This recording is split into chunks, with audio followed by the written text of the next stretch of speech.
সিলেটের বিয়ানীবাজারে স্থানীয় একটি গোষ্ঠীর আপত্তি ও বাধার মধ্যেও উৎসব মুখর পরিবেশে অনুষ্ঠিত হয়েছে ঐতিহ্যবাহী নৌকাবাইচ। শুক্রবার 28 আগস্ট বিকেলে উপজেলার লাউথা ইউনিয়নের সুনাই নদীতে অনুষ্ঠিত হয় এই নৌকাবাইচকে ঘিরে সকাল থেকেই ছিল মানুষের মধ্যে ব্যাপক উৎসাহ। তবে দুপুরের পর থেকে নদীর দুই তীরে বাড়তে থাকে দর্শনার্থীর ভিড়। এক পর্যায়ে সুনাই নদীর দুই পার কানায় কানায় পরিপূর্ণ হয়ে যায় হাজার হাজার মানুষের উপস্থিতি। দূর দূরান্ত থেকে নারী, পুরুষ ও শিশুসহ বিভিন্ন বয়সী মানুষ নৌকাবাইচ দেখতে ছুটে আসেন।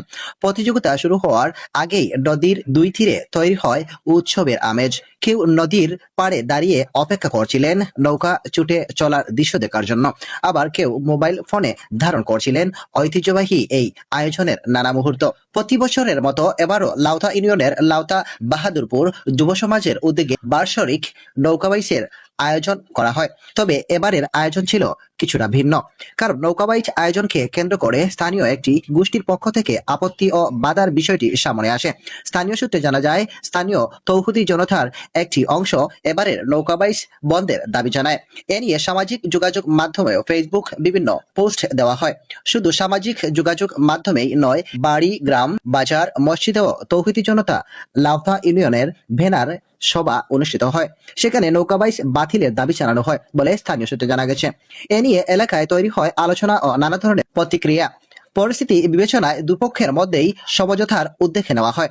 গত 22 আগস্ট স্থানীয় ইউনিয়ন পরিষদের চেয়ারম্যান উদ্যোগে দুই পক্ষের মধ্যে একটি বৈঠক অনুষ্ঠিত হয়। বৈঠক শেষে লাউথা ইউনিয়ন পরিষদের চেয়ারম্যান দেলওয়ার হোসেন জানান, চলিত বছর নির্ধারিত সময়ে নৌকাবাইচ অনুষ্ঠিত হবে, তবে পরবর্তী বছর থেকে সুনাই নদীতে এ ধরনের আয়োজন আর না করার সিদ্ধান্তের কথা জানান তিনি। এরপর থেকেই এবারের নৌকাবাইচকে ঘিরে মানুষের আগ্রহ আরো বেড়ে যায়। বাধা ও আপত্তির বিষয়টি ছড়িয়ে পড়ার স্থানীয়দের পাশাপাশি দেশের বিভিন্ন স্থান থেকেও অনেক এই আয়োজন সম্পর্কে জানতে আগ্রহী হয়ে ওঠেন। ফলে শুক্রবার দুপুরের পর থেকেই সুনাই নদীর দুই পাড়ে বাড়তে থাকে মানুষের দল।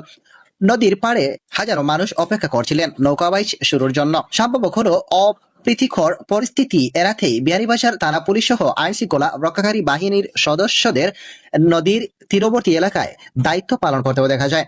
সবকিছুই ঠিকঠাক মতো থাকায় শেষ পর্যন্ত নির্ধারিত সময়ে শুরু হয়েছে নৌকাবাইচ। নানা রঙের সাজানো একের পর এক নৌকা নিয়ে প্রতিযোগিতায় অংশ নেন মাঝিমাল্লারা। নৌকাগুলো নদীর পানিতে নামার সঙ্গে সঙ্গে বদলে যায় পুরো পরিবেশ। শুরু হয় তুমুল প্রতিযোগিতা। পাল্লা দিয়ে ছুটতে থাকে এক একটি নৌকা। মাঝিদের বৈঠার ছন্দ আর নৌকার গতির সঙ্গে সঙ্গে দর্শকদের মধ্যেও তৈরি হয় উত্তেজনা। নদীর দুই পাড় থেকেও দর্শনার্থীদের উৎসাহ দিতে থাকেন প্রতিযোগীদের।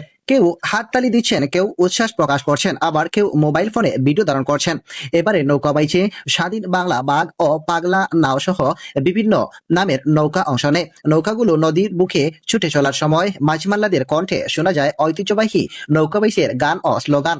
সুনাই নদীর দুই পাড়ে তখন যেন তৈরি হয় এক মিলন মেলা। শুধু নৌকাবাইচ নয়, পুরো আয়োজনকে ঘিরে স্থানীয় মানুষের মধ্যে দেখা যায় ব্যাপক উৎসাহ।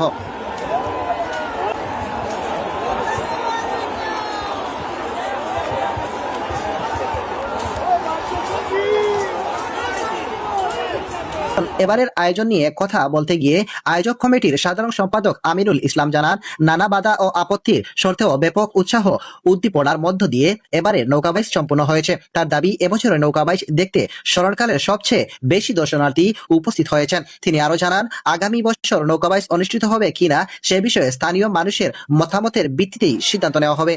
অর্থাৎ আগামী বছর সুনাই নদীর আবারও এমন আয়োজন দেখা যাবে কিনা সেটি এখনো নিশ্চিত নয়। তবে শুক্রবারের এই আয়োজনের মধ্য দিয়ে আবারও স্পষ্ট হয়েছে, নৌকাবাইচ এখনো মানুষের হৃদয়ে জায়গা করে আছে। ঐতিহ্য, আনন্দ আর মানুষের মিলন মেলার এই আয়োজন বিয়ানীবাজারের সুনাই নদীকে এক দিনের জন্য পরিণত করেছিল উৎসবের কেন্দ্রবিন্দুতে।